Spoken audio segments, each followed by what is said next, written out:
नमस्कार दोस्तों, मैं डॉक्टर विवेक तिवारी। पिछले अपने वीडियो में मैंने आपको अपने ज्ञान चक्र चैनल के माध्यम से आपको मैंने बताया कि मस्तिष्क रेखा कौन सी है, मस्तिष्क रेखा का कहाँ से उद्गम स्थान होता है। आज दोस्तों मैं आपको बताऊंगा कि मस्तिष्क रेखा का अगर मंगल पर्वत की तरफ, चंद्र पर्वत की तरफ जाना होता है या दोहरी मस्तिष्क रेखा होती है तो किस प्रकार के ऐसे व्यक्ति होते हैं। दोस्तों आमतौर पे जो मस्तिष्क रेखा देखी जाती है लोगों के हाथों में, वो संभवतः एक ही देखी जाती है, लेकिन कभी कभी क्या होता है दो मस्तिष्क रेखा भी आपको देखने को मिल जाती है।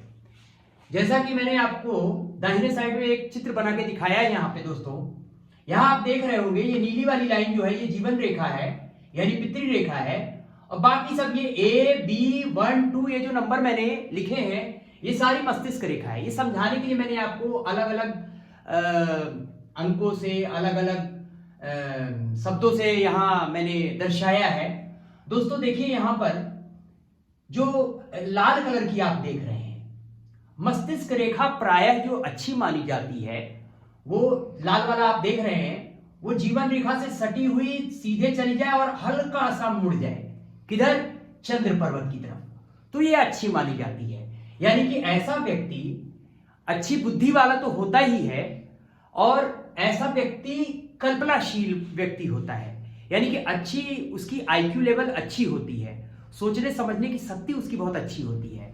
ऐसा व्यक्ति बुद्धिमान होने के साथ साथ अच्छा सोचता है, अच्छा कल्पना करता है। वहीं अगर दोस्तों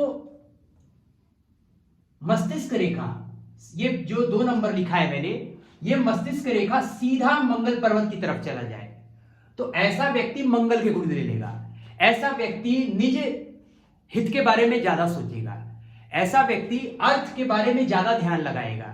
यानी कि ऐसा व्यक्ति का जो आईक्यू लेवल होता है वो अच्छा तो होता है, लेकिन कल्पना करने की शक्ति इनमें नहीं होती है, कल्पना करने की शक्ति इनमें ना के बराबर होती है। ये सिर्फ अपने स्वार्थ को देखते हैं।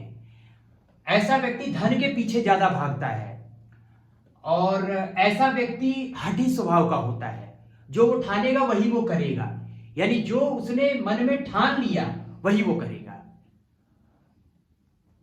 एक मंगल पर्वत की तरफ मैंने आपको बता दिया कि जब भी कभी मस्तिष्क रेखा मंगल पर्वत की तरफ जाएगी तो क्या ऐसे व्यक्ति कैसे होते हैं। दूसरा मैंने बताया कि जो रेड कलर से इंडिकेट किया हुआ है कि ऐसा व्यक्ति कल्पनाशील भी होता है और उसकी आईक्यू लेवल अच्छी होती है। एक होता है दोस्तों, जैसे मान लीजिए ये जैसे लाल कलर में मैंने 1 यहां लिखा है और उसी के पैरेलल में नीले कलर में 2 लिखा हुआ है और बाकी A और B को आप भूल जाइए, है ना। तो मान लीजिए आपके पास सिर्फ यही 2 रेखा है, जीवन रेखा के बाद एक लाल कलर की और एक 2 नंबर वाली जो मंगल की तरफ जा रही है, या नहीं मंगल की तरफ नहीं, मान लीजिए एक लाल कलर वाली हो गई और एक ये ब्लू कलर की जो सीधे डायगोनली चला आ रहा है तिरछा सा। तो ये जब 2 रेखा लाल कलर वाली और ये जिसके ऊपर 2 नंबर लिखा है वो हो खाली जीवन रेखा के बाद, तो ऐसा व्यक्ति डबल माइंड का होता है और ये अच्छा माना जाता है। ऐसा व्यक्ति दोहरे दिमाग के होते हैं, यानी कि वो 2-2 बुद्धि लगाते हैं। ऐसे व्यक्ति को पकड़ पाना, उनके मेंटल लेवल को टच कर पाना बहुत ही मुश्किल होता है। ऐसा व्यक्ति सोचने समझने की जो इनकी क्षमता होती है वो आम लोगों से कई गुना ज्यादा होती है। ऐसा व्यक्ति ज्यादातर पॉलिटिक्स में पाए जाते हैं। ऐसा व्यक्ति ज्यादातर जो कह सकते हैं बहुत ज्ञानी प्रवृत्ति के लोग होते हैं, संत महात्मा टाइप के, तो वैसे लोग होते हैं।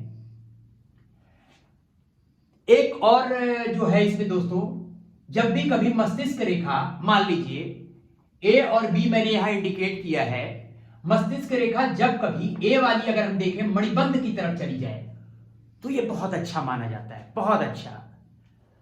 लेकिन मणिबंध के आसपास कोई दाग धब्बे या कोई गड्ढापन ना हो हाथों में तो ये बहुत शुभ लक्षण है।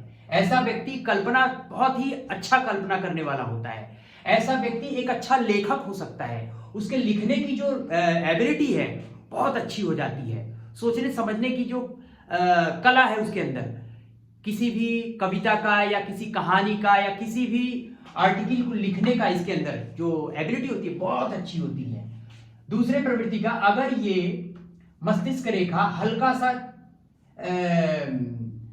तिरछा होते हुए चंद्र पर्वत की तरफ चला जाए तो ऐसा व्यक्ति जो होता है वो कल्पना बहुत करता है, बहुत ज्यादा कल्पना करता है।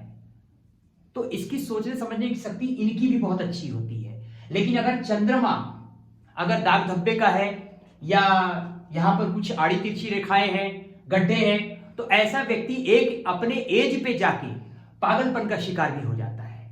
यानी ऐसा व्यक्ति वृद्धावस्था में जाते जाते अगर चंद्रमा शुभ नहीं है और गुरु वगैरह का पर्वत भी शुभ नहीं है, चंद्रमा पे दाग धब्बे हैं, तो ऐसा व्यक्ति अपने वृद्धावस्था में पागलपन का शिकार भी हो जाता है, क्योंकि इसकी एक्सपेक्टेशन बढ़ जाती है, सोचना जरूरत से ज्यादा सोचने लगता है ऐसा व्यक्ति। तो इस प्रवृत्ति का व्यक्ति जब ऐसा हो तो वो पागलपन का शिकार हो जाता है।